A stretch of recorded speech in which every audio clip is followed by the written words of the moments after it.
Hello, we are COVID Connections, bringing people together while remaining apart. Currently, many patients are going through much uncertainty, pain, and anxiety surrounding their medical treatment and the uncertainty around the world right now. Personally, my mother has been battling stage 3 ovarian cancer for the past 7 years.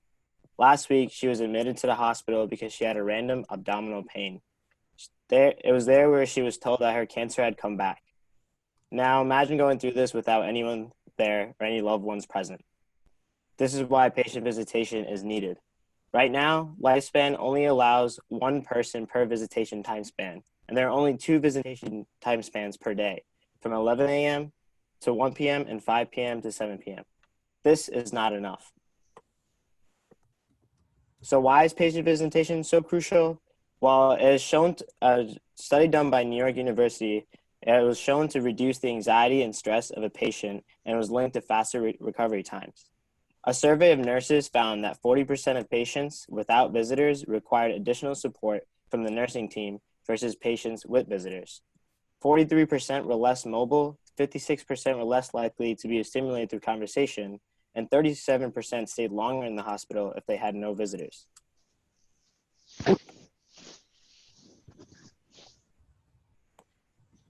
So we at COVID Connections would overall like to see visitation increase in the lifespan hospitals.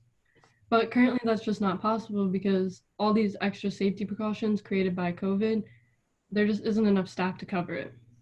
So we wanted to automate some of the processes that are required at the entrances to the hospital, such as contact tracing and creating an easy way for family to visit their loved ones, so that this will hopefully reduce strain on the staff and allow for more people to visit the hospital.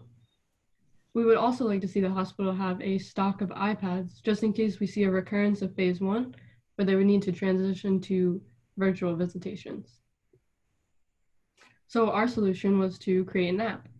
Within this app, visitors can go in and create an appointment to see their loved ones, and it'll automatically contact trace who's coming in and out of the hospital at any given time.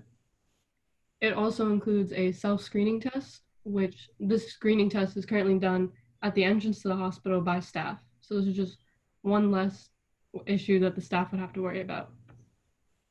And it includes a positive test alert, meaning if somebody visits the hospital and tests positive a few days after, they can alert both the hospital and everyone that they came in contact with through our app.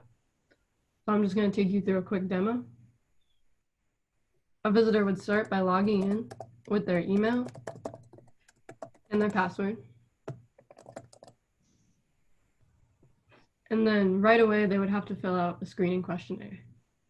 If they answered yes to any of these questions or checked that they had any of these symptoms in the last 3 days, they would not be allowed to proceed. So then you make it through the home screen. Off the home screen, you can click the plus button to add an appointment. You then select which hospital, which building, and enter the room number you would like to visit. Then you will be prompted to select a date and a time from one of the predefined time slots. Currently, only one patient is allowed to have a visitor in each room in each time slot. So then by hitting this confirm button, your appointment will be sent not only to the hospital, but also the patient you plan to visit.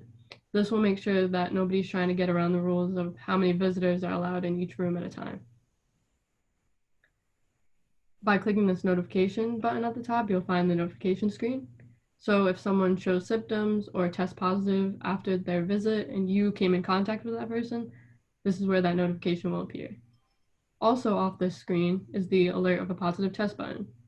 So it starts with a confirmation screen to make sure the visitor understands what they're doing and the severity of it. If they choose yes to continue, a push notification and an email will automatically be sent to anyone they come in contact with, and they will have to log out and wait at least 2 weeks before they can try to log back in. Also, if somebody does not have access to a phone and cannot get to the app, we also like to see iPads set up at the entrance to the hospital running this app so people can walk in, put in which room they would like to visit, and also complete the screening test, again, without having to come in contact with staff.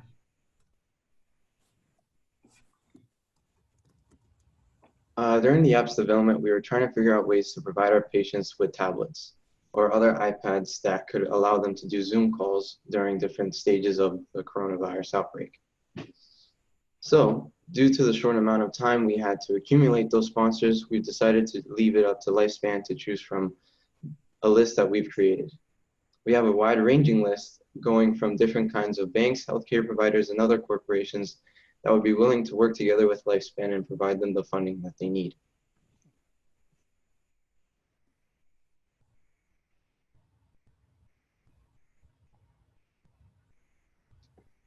As far as competitors go, there were many competitors that had similar solutions as we did. The MIT Pact contained contact tracing through Bluetooth, where it would trace who came in contact with who through the Bluetooth feature on everyone's smartphones. The only problem with this is that it can be considered a violation of privacy, as it constantly keeps in track of who has come in contact with who, and there's a requirement that everyone has a smartphone with their Bluetooth feature on. Threshold visitor management systems has many ways around spreading the COVID and allowing in-person contact with appointment management, room tracking, and even a live chat feature. However, with all their software and equipment, it comes out to be way too pricey. This entire option can cost a hospital over $10,000 for their equipment and software. Amazon is also researching UV light robots, where they use UV light to sanitize visitors and services. However, this method is only in the research phase and will most likely be discontinued because it has shown that UV light can increase risk of skin cancer. The target market for our app include families and friends trying to visit patients at Lifespan hospitals. Those hospitals including Miriam, Bradley, Newport, and Rhode Island Hospital. We focus mainly all of our research on Rhode Island Hospital just because of the size and how frequently it's visited, therefore having the most COVID-19 patients. And also we focused our app mainly towards adults because they'd be the ones using the app the most. Currently in Rhode Island, there's 20,572 cases, 1,023 deaths, and there are currently 80 people hospitalized across Rhode Island. The high number of cases makes it important for a safe way for people to visit their families, since many people would like to go see their loved ones in the hospital. We would like to market this app to as many Rhode Island citizens as possible, and that would be done through multiple online platforms such as YouTube, Twitter, and Instagram. YouTube is an effective marketing tool because it allows us to upload videos which can show off the brand's personality. Twitter is effective because it can allow people to engage in a dialogue around the app. And Instagram is useful because it can track how many people are seeing and interacting with our posts.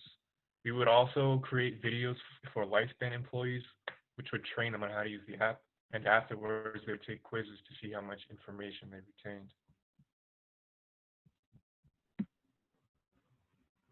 We'd like to have most, if not all, hospital visitors across Rhode Island using the app.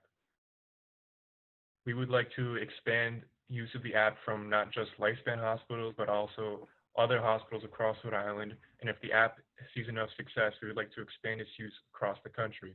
And our app also has longevity, as it does not have to just be used during a pandemic. It can be used after that as well. Thank you for listening. We are COVID Connections. We'll take any questions now.